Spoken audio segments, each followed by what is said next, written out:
evening, everyone. Thank you so much for coming out on this busy Tuesday. It's a little rainy out, but I appreciate you coming to this meeting. As you know, it is the first of several meetings in the series related to Lincoln Park South Gateway redevelopment. What we're doing is, this meeting is hosted by North People's Assembly in conjunction with the Department of Housing and Economic Development. So if you are not familiar with North People's Assembly, it is the vehicle that bridges the gap in communication between City Hall, the mayor's office specifically, and its agencies to the community. So that's why we, in conjunction with the Department of Housing and Economic Development, are hosting this meeting. So without further ado, I'd like to have Chris Watson, the city planner, to come on up and let us know what this meeting entails. Thank you, Andrea.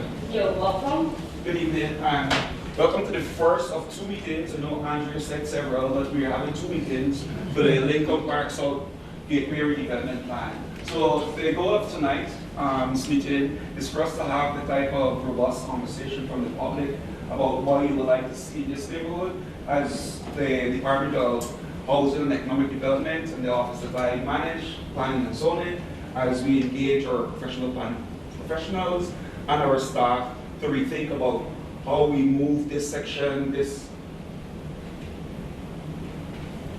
Can't hear you. Oh, sorry. How we move this neighborhood forward in terms of providing type of economic opportunities, transportation opportunities, and those type of robust public spaces that remits people and people's lives. So I'll go through a quick presentation so you can get an idea of what this redevelopment plan is about. So in 2005, by Act of City Council, the entire Newark was designated an area in need of rehabilitation. And because of that designation, what we've been engaged in is creating neighborhood redevelopment plans so that we could really use prudent planning tools to really and truly bring back the type of investment into Newark that has been lacked for I would say as much as 6-7 decades. So this presents the South Lincoln Redevelopment Plan. We're going to be talking about issues about what is redevelopment and what is zoning and why does these things matter, right? And how development projects can benefit the community. And when we talk about the community, we're talking about the people who live here, the people who come to this school, the kids who come in here every day and make this the place where they're learning for the future. And really and truly, as we engage in this type of public discourse, we really need your help. Because we really don't want to plan for people, we want to engage people to help us plan with them. Because it's all about the people who live in this neighborhood and how we can strengthen their lived experience. So what is redevelopment? So really and truly, redevelopment is bringing back the type of resources into an area that it lacks. And we use one of the most powerful tools a plan has, zoning, which is like the language of planners. It really allows us to dictate what can go where and how those things interrelate with each other. So the precinct that we're talking about is bordered by McCarter, over to the west, just before we get to Lincoln Park, and areas close to Clinton Avenue and Flint Heights Highway. This shows can you guys see this properly?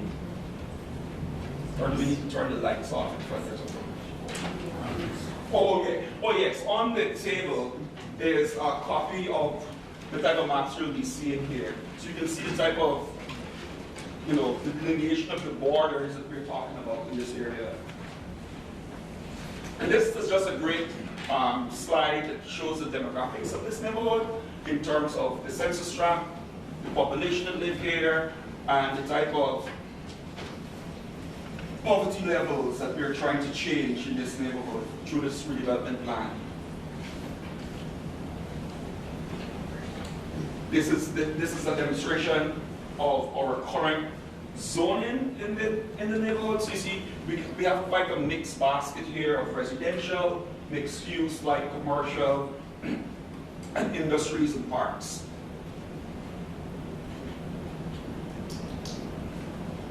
This gives us a snapshot of the existing land uses in this neighborhood. And I would strongly encourage people here tonight who are not familiar with this neighborhood, and I'm pretty sure a lot of you are, to come in today and walk it. I think it's one of the nice precincts in the downtown area of New York when you walk it during the day and really get a feel for the texture of this neighborhood, and it's quite lovely. So one of the things that we really want you to be engaged in tonight is, go into this discussion by asking these questions about what do you think are the strengths of this neighborhood, and what do you think are some of the weaknesses? Because really and truly, what this engagement is about how we strengthen these weaknesses as experienced by you. And we think really and truly because many of you in the room here tonight are the ones that experience this neighborhood on a daily basis. You're the experts in the room to really help us navigate to the type of solutions we're seeking in our redevelopment of this precinct. Then again, we talk about some of the threats and some of the opportunities. I was telling a colleague early on tonight with my Brooklyn sensibilities, one of the strengths and opportunities I see here is that I wish 10 years ago I bought one of these brownstones in Brooklyn. So, and as we ask ourselves, where do we go from here? And where we go from here is listening to you tonight about some of the suggestions we bring in, and coming back to you at the end of the month, hopefully, with a revised idea as to what we think will be best based on the discussions we have here today. So we're hoping that in a few weeks, we will come back to everyone in this room and present in a very substantive way a document that demonstrates what we have heard and what we think are some of those good planning tools we can use to help facilitate the end result from this discussion. This is just contact information. We all have our business cards at the back, just in case you need to get in any contact with any one of us. Feel free to engage our office before our next community meeting so that we can definitely refine some of the things that we hear here tonight also.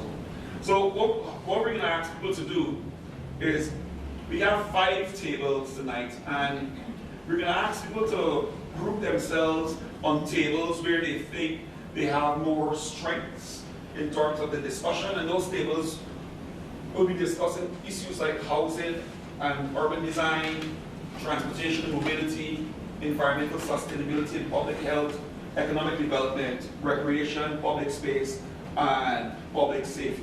On each table, there is a little page that tells what that discussion is going to be on that table. Each table will have a facilitator, and that facilitator will try to engage you with more in a Q&A format, and will be taking notes based on your answers. And then at the end of the 20-25 minutes discussion, we're going to ask one person at that table to just share with the entire room some of the key things they heard in terms of strengths and weaknesses and ideas as to how we strengthen those weaknesses. Also, what we will ask you to do is that we have some stickies on the tables also.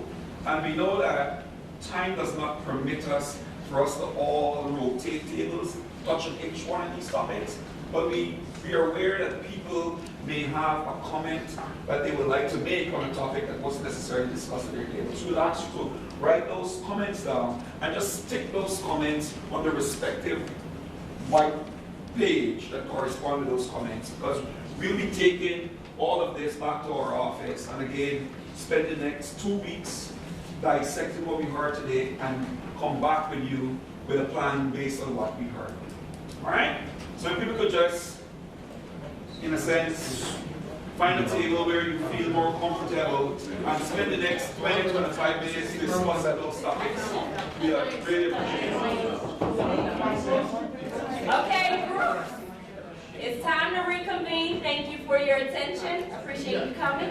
All right, so what we're going to do before we move on, I just want to acknowledge some of the city staff in the room, especially the guys that are from the Planning and Zoning Department, and tell them thanks for staying up. Pallavi, if you could just stand so we acknowledge. Our facilitator. Upendra, John, Raphael, these are all key staffers in the Planning and Zoning Department. Where's Bill? Bill's outside there. I want to also acknowledge the mayor's aides, East Ward, Lygia Freitas, South Ward, Natasha Allen, and Councilman James A. Hassani, Council.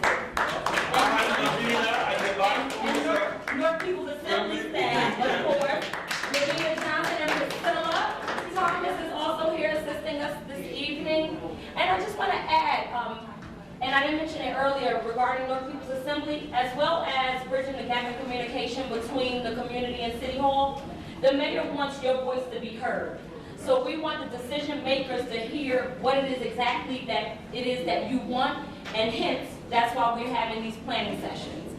And just as a heads up, and I'm sure Chris will reiterate it, we've already locked in a date to meet back here for a follow-up on March 6th. So that's 3 Wednesdays from now. So please save that date, spread the word. Oh, not available? Okay, so March 6th, hopefully that works for everybody. And Chris, it's all yours. All right, so what we'll do, we'll just ask one facilitator from each table to just spend a few minutes and talk about some of the challenges that you heard on the topics that your table discussed and some of the opportunities we have moving forward. And we'll start from this table and work our way around and then come to this middle table. And then whilst people are making presentations, I just want to remind people that you still have an opportunity to opine on other topics that your table didn't talk about. So if you can just use the sticky pads that are at each table and just write little notes that you think we should be thinking about when we discuss economic development or recreation and public safety or any one of the 5 topics, one of which you weren't part of that discussion. Because at the end, we'll take all of those stickies and stick it onto those white sheets of paper we have there. We're hoping to see the white covered with sticky pads. All right, so from this table, Father, you are. Oh, say, Anthony. Speak nice. Anthony Smith is the CEO of the Lincoln Park South Coastal Redevelopment District. I think he's one of the people that really knows this neighborhood. So I've been elected to be the point person or representative for my group, but they're all going to chime in because I didn't take notes. I think just be talking. So our topics was recreation, public space, and public safety, which is near and dear to Lincoln Park's heart.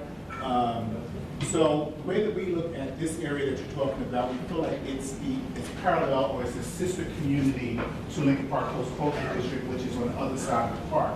So in some communities, you say we're across the tracks. So the park is actually the focal point, and so we started with public space. That public space is very important. We felt that a lot of attention needs to be put to this public space, and it needs to be programmed and used differently so that we can bring the community together, because we feel that residents live here, but they're not part of a real community that's cohesive and that's working together. The other main areas, so public safety for us, was around how better use of public space. Then we looked at also the corridors. So the way Lincoln Park, or this area is situated, you have McCarter Highway, you have Broad Street from the viaduct, which is coming from the airport down to this area. You have Clinton Avenue, and on here, being on Hudson Avenue. The back part of this, for me, how I perceive it, in New York, is a little bit more industrial, so it's kind of walkable community. But as you work your way up towards the park, it becomes more of a local community. As Chris said, that there's not a lot of great texture here, but I just think that from the corridors and things that we've been doing, there's not a lot of amenities here. So like, I have no reason to come down here if I want something to eat or work, play, and live. This is not a work, play, and live community. And I think that if we look at the corridors differently and not looking at having big box stores down here, we want to create a character to this community. And because it's a historical community, we feel that it's important to have cluster-based economic development happening here. We have clusters of businesses coming together in all these areas, but focusing on the corridors. And as we, only restaurant I knew was down here was John's Place, was a soul food restaurant that was back in the day. Correct. Yeah, exactly. That's the only reason I would come down here to come to John's Place, and that was on Emmett Street. So what happens is that we can have smaller businesses, but businesses can't survive on their own island. So we have to think about bringing groups of businesses together. There's a lot, we thought that there was a lot of access. This is historical community. Lincoln Park on the north is over 350 years old. So the bones are here, but because of our proximity due to the transportation mode, the 5 minutes from the airport, 10 minutes from Penn Station, the seaport, and all those different things, and all of the transportation modes come through Lincoln Park. We felt, but this whole area, I'm calling Lincoln Park because work, but this whole area, we felt that it's just really prime. You know, the reason that we created our organization is because most of the development was happening on the north end of Broad Street, and a lot of disbursement of wealth was not happening down to this end of Broad Street. But in North, we need to have balance downtown, and it's important that you guys are doing this. And there's so many different plans, though. So you have the cultural plan, you have the South Broad Street plan, you have our plan, and how we can kind of like look at all these plans together and collapse them together, because we all kind of have some of the same goals. What else? We talked about Broad Street. Oh yeah, transportation. I mean, a walkable community. This community is not walkable, especially on Broad Street. It feels like a highway. Like you can't, like we have seniors here, you can't cross the street. You know, we need to look at a traffic study for some traffic calming measures for this community, because parking is an issue, and because if you have businesses here, from 4 to 6 you can't park, so how are people going to come down here to even purchase some of the commodities down here? So there's a lot of things that could be really worked on in the streetscape. It's, you know, when I go into other, I travel a lot, when I go into other communities and it says welcome, I don't feel like I'm welcome coming to work, coming up the viaduct down South West Street. It looks horrible. There's nothing about it, like, oh, back in Newark. You know what I'm saying? Like you go to other communities, it's vibrant, there's signs and everything. I think that with a little just light touch, whether it's the streetscape, it's the lighting, it's banners or something, it can change the trajectory of how people view us as we're taking the short-term and long-term steps to do something to this area. So, maybe adding? So, thanks, Anthony, for that feedback. And I think just listening to Anthony as he's talking about recreation and public space and public safety, I like how you brought in other aspects of the conversation. And I know for sure, if any of you had the opportunity to read Mayor Baraka's Newark Forward agenda that was launched back in November of last year, you will see that equity is one of the strong points of this administration, and how we bring equity back to the people of Newark. And I think one of the ways, we can all agree with this, where we can really bring back equities through public space. It's one of those realms in society where it's the greatest equalizer, the type of public spaces that we all have to have access to. So thank you for your comments, and you know, we are definitely taking notes, and you'll see that reflected when we return on March 6th, will be that? March 6th. So if we could have the representative from this table introduce yourself and just talk about what this table discussed. Okay, we discussed economic development, we discussed pros and cons. We discussed a lot about what we have, what we don't want, right? So she said, you know, Billy Crawford, she wants an aviation school, right? A flight training aviation school, she thinks good. A flight training aviation school near the airport support sector. Jennifer would like to see an extension of the zoning requirements of the downtown living plan to require mixed-use retail at the base, residential above, right? On the Broad Street corner, right? Retail at the base, residential above. There's definitely a desire to retain light, clean light industry, right? And there's a proposal basically for clusters. One cluster is the restaurant supply chain cluster, right? So basically that the proximity to Ironbound is an ideal location, some of these industrial sites to agglomerate, right? Restaurant business supply, plateware, cooking utensils, et cetera, which I think is a great idea because that's job creation, right? there is a request to have a moratorium on low retail uses, moratorium on Dunkin' Donuts and 7-Elevens. You said more of them or A less? moratorium, right? Because the thing was, why don't businesses create opportunity where businesses can create small businesses? And I said, well, what happened if we get the continued proliferation of 7-Elevens and Dunkin' Donuts? Because you can't tell people to put their businesses, we're going to regulate via zoning. So the recommendation was some moratorium. No more 7-Elevens, Dunkin' Donuts in an area because No more time. Oh, yeah, and there is on the western part of the boundary, there is a go-go bar, and so no gentleman's entertainment club, right? Even though I was for that, I lost, right?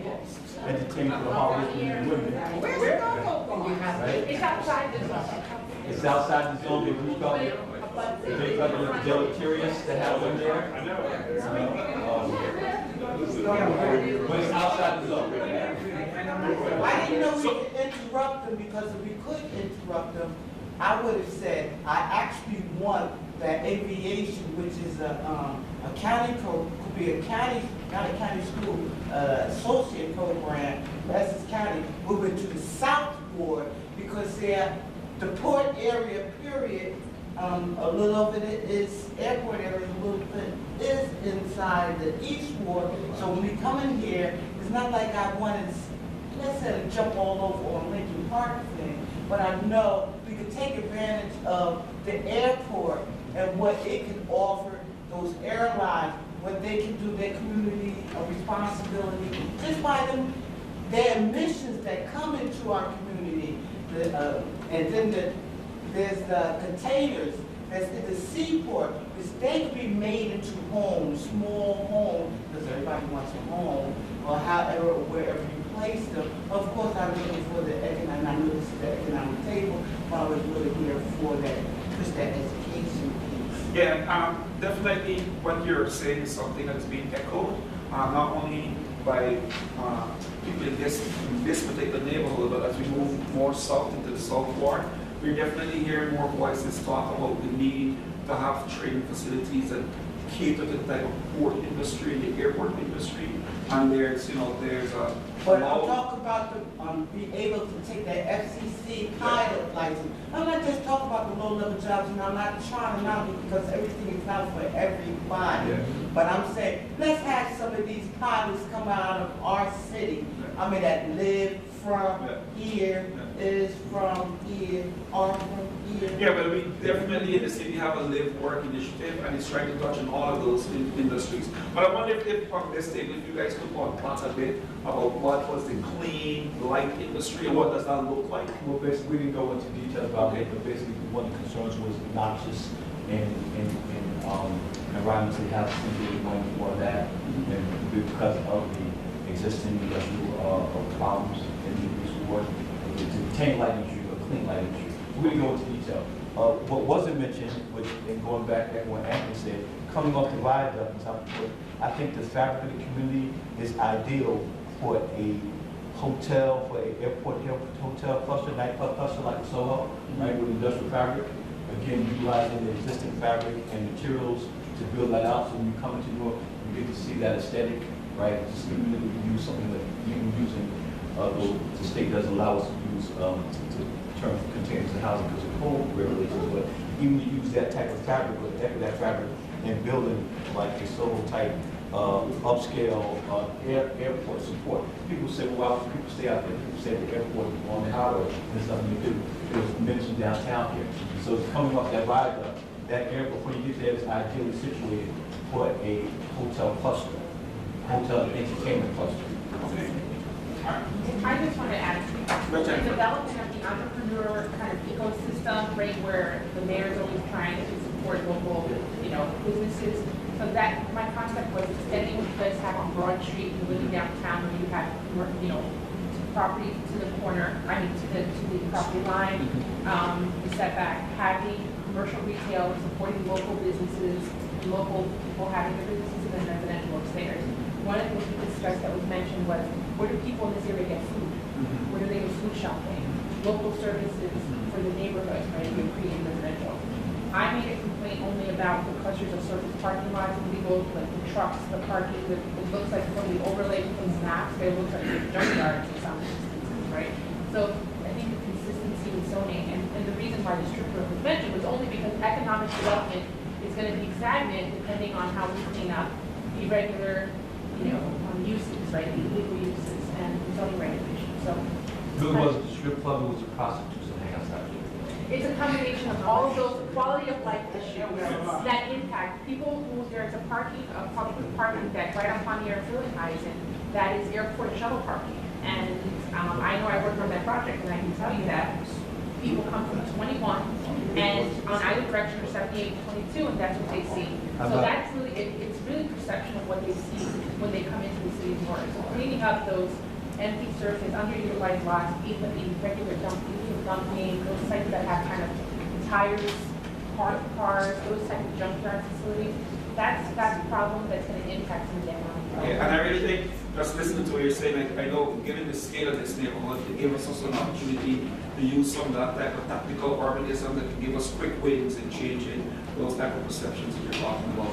Can someone today, back table, Raphael, you have a representation. I think you guys were talking about environmental sustainability and public health. Yes. Yes. Thank you. My name is Natalia, and a few of the things that we spoke about was in the area of public health is that there is definitely, anyone who's in this neighborhood, a lot of latent drug use and prostitution, which I know has overlapped with public health and public safety. As a result of that, there are McDermott needles on the ground, used condoms, and as someone who works after school, our kids have to walk by that when they come to school each day. So we had talked about that as one of the needs, but we also talked about addressing the root causes of those, right? So obviously, not obviously, but oftentimes there are issues with individuals engaging in those activities that they may be suffering from issues of their own. Sometimes it may be mental health. So rather than trying to focus strategies to displace them, using things like the Hope One Man to come in, where those individuals can get immediate assistance if they are seeking it. They may not want to travel to, say, University Hospital or elsewhere to get those services, but if it's coming into the community, they can. Another thing that we talked about was the open space that does exist. Isn't always the best in terms of really being able to utilize it from a public health standpoint to engage in physical activity. So looking at the existing public space park space that exists to be able to do that.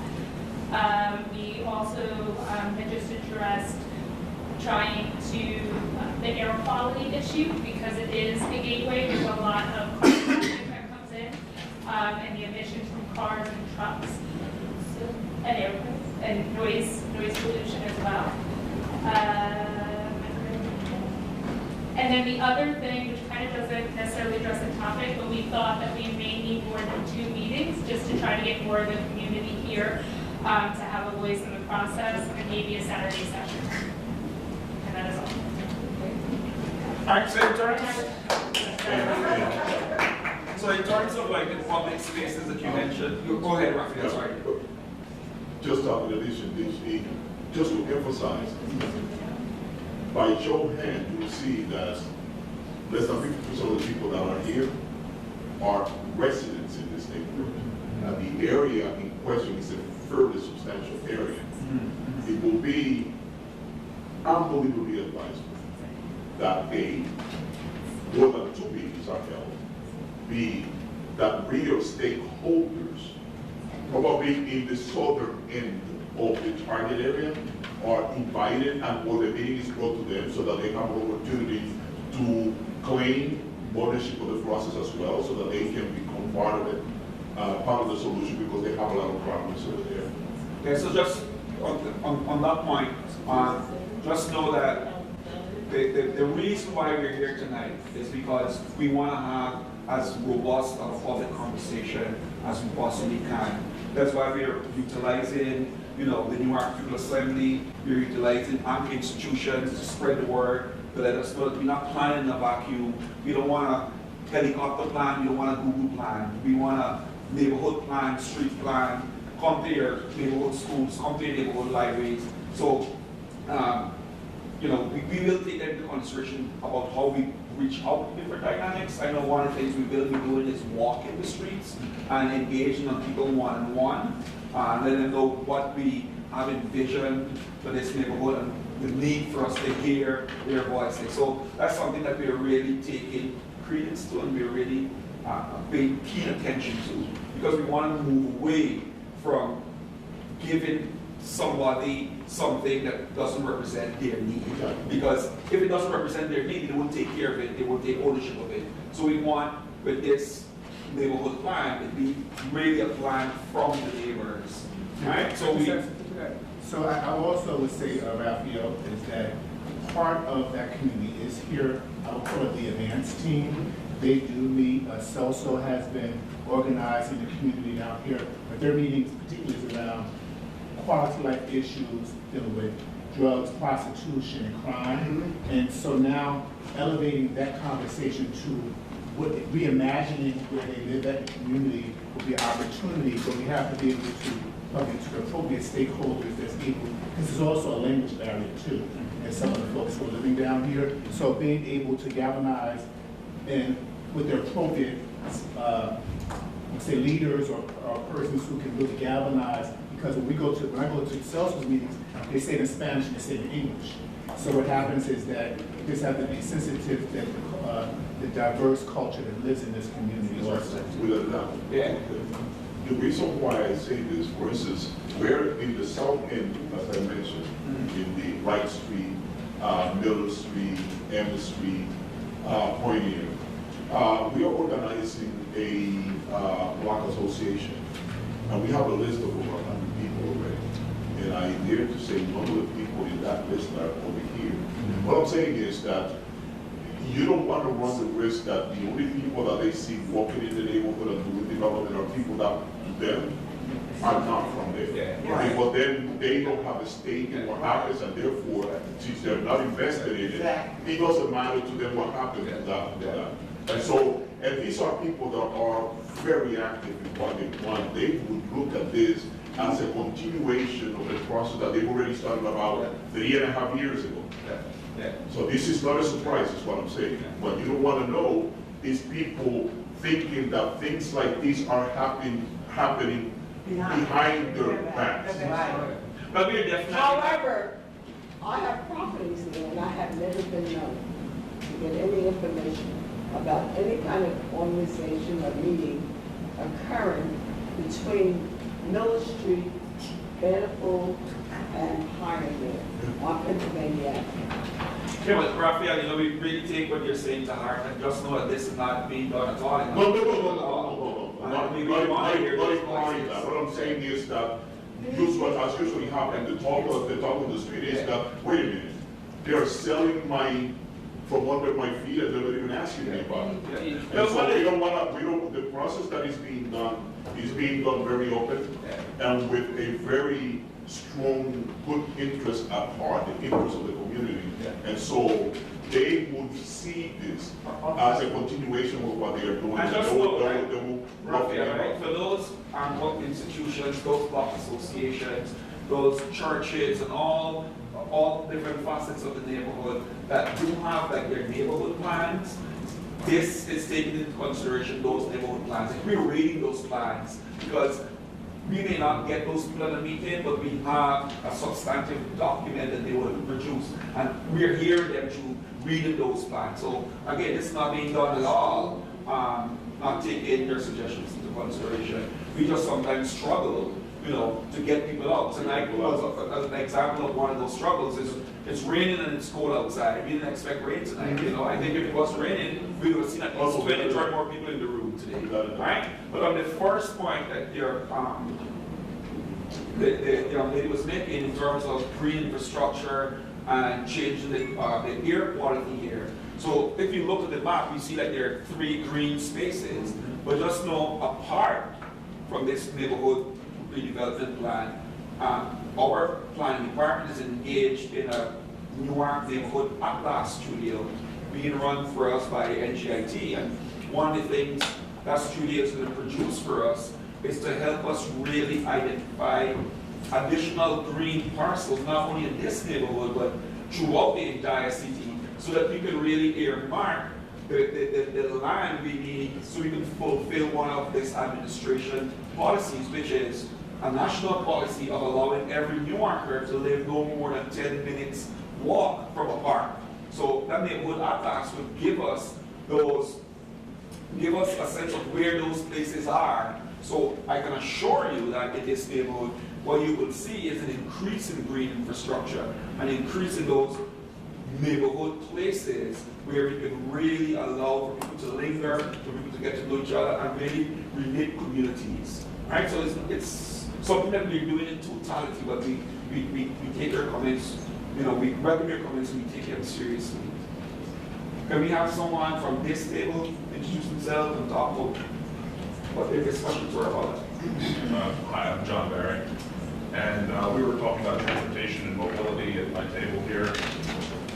The bulk of our conversation was focused along the Broad Street corridor as the gateway to the city, bringing people in, and we heard about some of that public perception issue of what it looks like when you come down off the viaduct onto Broad Street. And then, especially early in the morning, later in the afternoon, congestion that takes over the street, where you have people who even aren't trying to get out of their cars and want to take the bus downtown in the morning, can't get there in a reasonable amount of time because the congestion is so bad. And the enforcement issue of keeping the bus lanes clear, which in theory we're supposed to have free-flowing bus lanes in the morning and evening peak hours, but we have an enforcement issue where people are parked in those spaces along the curves. There's no ticketing, there's no towing, and then they become useless for their purpose. So there's a lot of discussion about enforcement along Broad Street of those issues of double parking, trying to get some additional attractions along the streetscape, like we heard about from some of the other groups, the economic development, the public health and safety issues, but also having a place where people want to be out walking, want to be out biking, have the opportunity for there to be usable bike racks associated with businesses so that everybody doesn't have to come in with their car and park and double park and worry about where the lot is. And then the bigger picture parking issues of when development comes in that has one or fewer spaces per apartment, which is a trend we're seeing more of. How do we offset some of that? Centralized parking somewhere off-site. Are there shuttles or other mass transit options to relieve some of that burden? Other bike infrastructure to get people from place to place without having to rely on their cars. We talked about some of the more localized neighborhood parking crunches. So there's a few churches in a tight cluster around Emmett Street and Pennsylvania Avenue, and there's some serious crunches with traffic and parking on Sunday mornings. So some of those things are hard to relieve when you have a lot of churches having their peak time all at once, but it's definitely a consideration of how the space is planned. Concerns about the condition of, which is kind of along the east side of our area here, the rail line and the rail overpass. Concerns about the crossings underneath that into the Ironbound neighborhood, conditions of those crossings, physical conditions, the perception of how that space looks, whether you have trash, you have flooding, you have rocks crumbling off the old stone walls. So a lot of concern about that, and then some bigger picture, more ambitious things about how great it would be to have some transit access on the rail line right in this neighborhood or right adjacent to this neighborhood, and how much that would change people's relationship to getting around in the area if that were not that one. That's a good one. So I guess one of the things we definitely learned from this presentation is the need for more walkable streets and more transit-oriented development in this neighborhood, especially around issues of light rail and uninnovative public transportation options. Who's from this table is going to lead us into discussion. So we have representatives from development community as well as representatives from residential public combination here.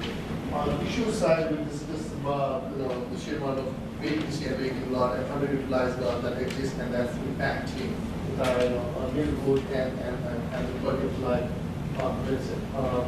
outside of housing, we also discussed some of the other technical process that we have on the city hall. So I just want to address that.